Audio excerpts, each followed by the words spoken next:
ہمارا پارٹیشن کا لیکچر تھوڑا سا لینتھی ہے، تو اس لیے اس کو آپ کی سہولت کے لیے میں نے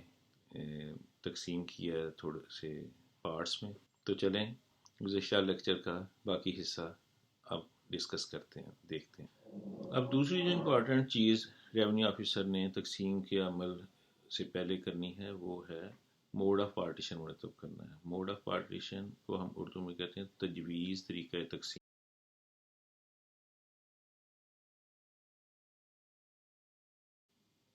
تجویز طریقہ تقسیم سے مراد ہے کہ اس لینڈ کو کس طریقے سے تقسیم کیا جائے گا۔ فار ایگزامپل،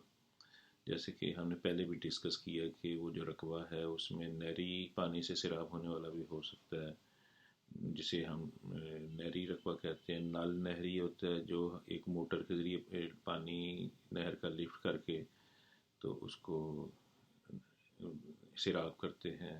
اس کے علاوہ چاہی رقبہ ہوتا ہے جو کنویں سے سیراب ہوتا ہے۔ نل چاہی رقبہ ہوتا ہے جو کہ ٹیوب ویل سے سیراب ہوتا ہے۔ بارانی ہوتا ہے جو بارش کے پانی سے سیراب ہوتا ہے۔ بنجر ہوتا ہے جو کہ سیراب ہو ہی نہیں رہا۔ اور اس کے علاوہ غیر ممکن لینڈ ہو سکتا ہے۔ غیر ممکن لینڈ ہے جو کہ کلٹیویٹ ہو نہیں سکتا، اس پہ یا تو کوئی بلڈنگ بن گئی ہے یا نہر کا پشتہ بن گیا ہے یا غیر ممکن دریا بن گیا ہے، اپنا راستہ رخ تبدیل کر، یہ مختلف قسم کے لینڈز ہو سکیں۔ اس کے علاوہ اس زمین میں وہ بننے ہیں، کھالے ہیں، اور بھی کئی چیزیں ہو سکتی ہیں، کوئی چھوٹی موٹی آبادی ہو سکتی ہے۔ تو اس میں تو طریقہ تقسیم وضع کرتے وقت یعنی موڈ آف پارٹیشن ڈیرائیو کرتے وقت وہ ایک آرڈر تحریر کرائے گا جس میں وہ لکھے گا کہ زرعی زمین جو ہے وہ تقسیم ہوگی۔ اس میں جو آبی گزرگاہیں ہیں یعنی واٹر کورسز، اس کے علاوہ درخت جو کھڑے ہیں واٹر کورسز کے کنارے پہ، اور یہ جو آبادی ہے اور فلاں فلاں جو چیزیں ہیں یہ اس سے مستثنیٰ ہوں گی، وہ تقسیم کے عمل میں شامل نہیں ہوں گی، وہ مشترکہ رکھی جائیں گی۔ اور اس میں یہ لکھے گا جس نے ڈیرے بنائے ہوئے ہیں وہ ڈیرا اس کے کھاتے میں جائے گا، اس کے کھیوٹ میں جائے گا۔ جو کسی نے ٹیوب ویل لگایا ہوا ہے وہ ٹیوب ویل جو ہے وہ اسی مالک کے کھیوٹ میں جائے گا جس نے ٹیوب ویل لگایا۔ اس طرح کی وہ اس میں آرڈر میں اپنی ساری شکیں تحریر کرے گا اور ایک تحریری آرڈر پاس کرے گا جسے ہم کہیں گے موڈ آف پارٹیشن کا آرڈر۔ اب یہ آرڈر جو ہے یہ اپیلیبل ہے، یعنی کہ اگر وہ کوئی ایسی چیزیں لکھ دیتا ہے کہ کسی پارٹی کو اعتراض ہو، فرض کریں وہ لکھ دیتا ہے کہ قبضہ جو ہے وہ پارٹیز کا ملحوظ حاضر رکھا جائے گا۔ اب ایک پارٹی قیمتی رقبے پہ بیٹھی ہے، دوسری جو ہے اس کے کھاتے میں بنجر آ رہا ہے، تو وہ اگر موڈ آف پارٹیشن یہی بن جاتا ہے تو اس کا مطلب ہے بنجر والے کو بنجر ملے گا اور قیمتی والے کو قیمتی ملے گا، تو وہ اس کے خلاف اپیل کر سکتی ہے کہ جناب یہ انہوں نے غلط کہا ہے، یہ اس کا موڈ آف پارٹیشن ہونا چاہیے کہ سب کو کوالٹی اور کوانٹیٹی میں ایکول لینڈ ملنا چاہیے۔ تو وہ 30 ڈیز کا ٹائم دے گا اپیل کے لیے، جو کہ مینڈیٹری ہے، لازمی طور پہ اس نے ٹائم دینا ہے 30 ڈیز کا، کہ پارٹی اگر کوئی موڈ آف پارٹیشن سے مطمئن نہیں ہے تو 30 دن کے اندر اندر اس کی اپیل کر لے، اور 30 دن اس کا ویٹ کرے گا، 30 دن سے پہلے کی ڈیٹ نہیں دے گا۔ جب 30 دن کا وقت گزر جائے گا تو اگر تو کوئی کسی پارٹی نے جا کے تو اس کی اپیل کر دی ہے نیکسٹ ہائی اتھارٹی، ظاہر بات ہے کلیکٹر کے پاس، تو یہ پروسیڈنگز خود بخود سٹے ہو جائیں گی، یہ پروسیڈنگز آگے نہیں چلیں گی۔ لیکن اگر کسی پارٹی نے اپیل نہیں کی اور 30 دن گزر گئے ہیں تو پھر تحصیلدار جو ہے وہ آگے پروسیڈنگ اس کی پارٹیشن کی وہ جاری رکھے گا۔ اب جو مین پروسیڈنگ ہونی ہے، جو آخری پروسیڈنگ ہے، وہ یہ ہے کہ وہ پٹواری اور گرداور کو ریفر کرے گا موڈ آف پارٹیشن جو اس نے طریقہ تقسیم تجویز کیا ہے، وہ بھیجے گا گرداور پٹواری کو اور ان سے کہے گا کہ آپ ایک تقسیم کی اسکیم بنا کے دیں اس کے مطابق، یعنی اگر اس میں لکھا ہے کہ سب کو ایک ہی ایکول کوالٹی کا رقبہ ملے گا، یعنی کہ جہاں پہ کاشتہ رقبہ ہے وہ بھی سب کو ایکول ملے گا ان کے حصے کے مطابق، اور جہاں پہ بنجر ہے یا غیر ممکن ہے وہ بھی سب کو ایکول ملے گا، تو اس کے مطابق جو بھی اس نے موڈ آف پارٹیشن ڈرائیو کرایا اس کے مطابق گرداور پٹواری ایک ایکسرسائز کریں گے. نقشہ الف بے جیم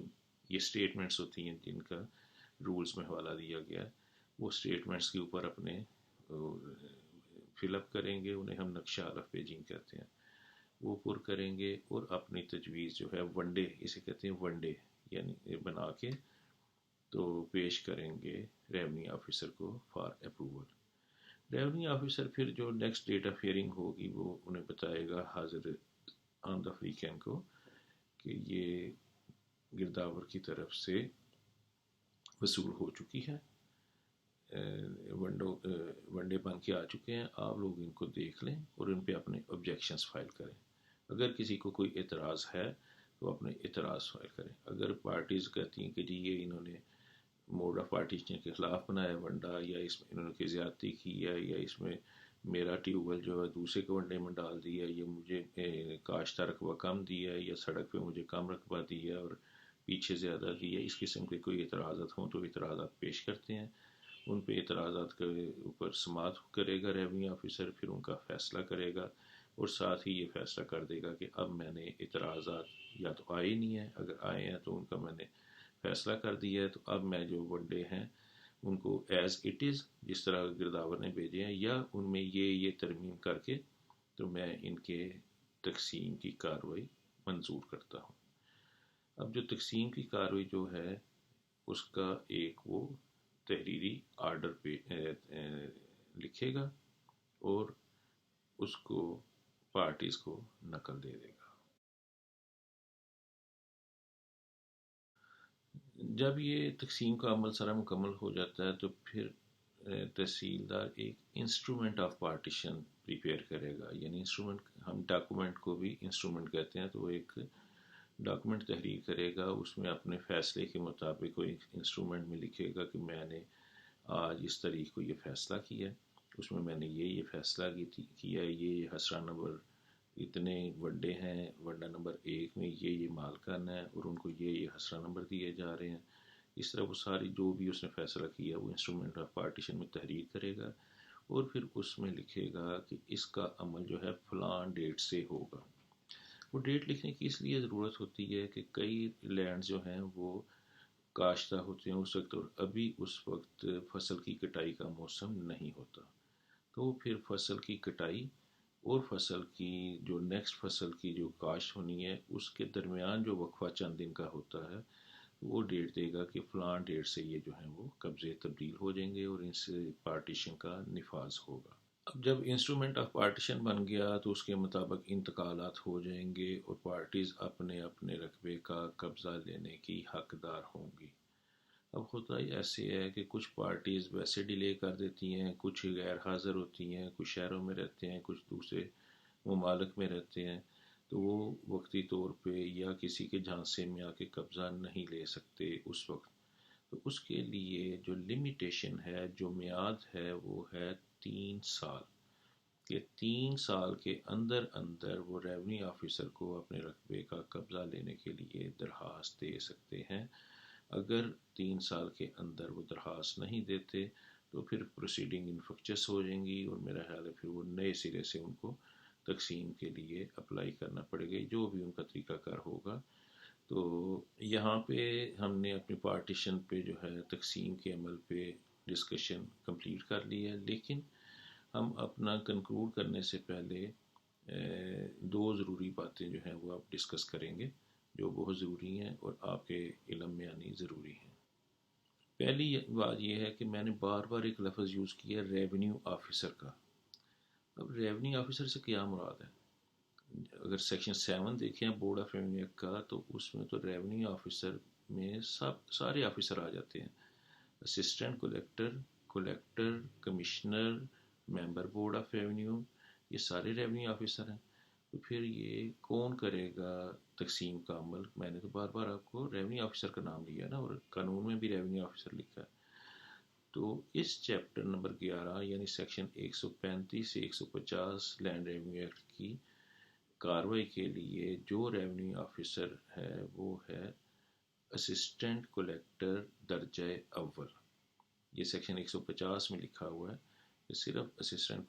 کلیکٹر درجہ اول جو ہے وہ تقسیم کا عمل کر سکتا ہے، اسسٹنٹ کلیکٹر درجہ دوم نہیں کر سکتا۔ اب اس میں مزید جو امپورٹنٹ بات ہے وہ یہ ہے کہ چند سال پہلے تک اسسٹنٹ کلیکٹر درجہ اول کی پاورز تحصیلدار کے پاس ہوتی تھی اور اسسٹنٹ کلیکٹر درجہ دوم کی پاورز نائب تحصیلدار کے پاس ہوتی ہیں، اور اب بھی نارملی یہی ہوتا ہے۔ لیکن جب سیکشن 135A کا نفاذ کیا گیا تو پھر ہر ریونیو آفیسر جو ہے، چاہے وہ تحصیلدار ہے یا یہ نائب تحصیلدار ہے، یعنی اسسٹنٹ کلیکٹر گریڈ 1 ہے یا گریڈ 2 ہے، اس نے اس کا عمل کرنا ہے۔ وراثت کا انتقال تو اس نے کرنا ہے۔ تو اب سیکشن 135A میں یہ لکھا ہے کہ جو ریونیو آفیسر وراثت کا انتقال کرے گا وہ فوری طور پہ تقسیم کا عمل بھی شروع کر لے گا۔ تو جہاں پہ اسسٹنٹ نائب تحصیلدار نے وراثت کا انتقال کیا ہے وہاں پہ تو پھر اسے کرنا چاہیے تقسیم کا عمل شروع کرنا ہے۔ تو پھر یہ رکاوٹ آ جاتی ہے کہ اس کے پاس اسسٹنٹ کلیکٹر درجہ اول کے اختیارات نہیں ہیں۔ پھر ایک ترمیم کے ذریعے بلکہ ایک نوٹیفیکیشن کے ذریعے تمام صوبے پنجاب کے تمام نائب تحصیلداران کو اس چیپٹر کے عمل کے لیے صرف اسسٹنٹ کلیکٹر درجہ اول کے اختیارات دے دیے گئے ہیں۔ تو اب تمام تحصیلدار اور نائب تحصیلدار اپنے جورسڈکشن میں اسسٹنٹ کلیکٹر درجہ اول کے طور پہ تقسیم کی کارروائی کر سکتے ہیں۔ اچھا، دوسری بات جو آپ سے ڈسکس کرنے اس وقت ضروری ہے، جو بڑی امپارٹنٹ ہے اور عام لوگوں کے لیے بھی بڑی امپارٹنٹ ہے، وہ یہ ہے کہ جیسے کہ میں نے ابھی آپ سے ڈسکس کیا کہ کچھ مالکان جو ہیں وہ ایبسینٹی ہوتے ہیں، دوسرے ممالک یا دوسرے شہروں میں رہتے ہیں، اور وہ جب لینے آتے ہیں حصہ اپنا لینے آتے ہیں، تقسیم کرانے آتے ہیں، تو اس کے روڑے اٹکائے جاتے ہیں اور اس کو سالوں تک لٹکا دیا جاتا ہے۔ تو اس پہ بھی حکومت پنجاب نے 2015 میں 2012 میں ایک ترمیم کی، سیکشن 142A ایڈ کیا ہے لینڈ ریونیو ایکٹ میں، بہت امپارٹنٹ ہے۔ اس میں ریونیو آفیسر یعنی اسسٹنٹ کلیکٹر گریڈ 1 کو پابند کر دیا ہے کہ وہ 180 دن یعنی 6 مہینے کے اندر اندر تقسیم کی درخواست پر فیصلہ کرے گا۔ یہ بہت بڑی بات ہے، کہاں 10-20 سال لگ جاتے تھے، اور اب یہ انہوں نے حکومت نے یہ ترمیم کے ذریعے کہہ دیا ہے کہ 180 دن کے اندر وہ کرے گا فیصلہ، اور اگر کسی وجہ سے وہ 180 دن کے اندر نہیں کر پاتا، کوئی مجبوری ہو جاتی ہے، کوئی ٹیکنیکل آ جاتی ہے، تو وہ اپنی مدت ختم ہونے سے، میعاد ختم ہونے سے 15 دن پہلے کلیکٹر کو فائل بھیجے گا اور اس میں ریکویسٹ کرے گا کہ جناب یہ ٹیکنیکل وجہ تھی، میں فیصلہ نہیں کر سکا، تو مجھے اس میں ایکسٹینشن دی جائے۔ تو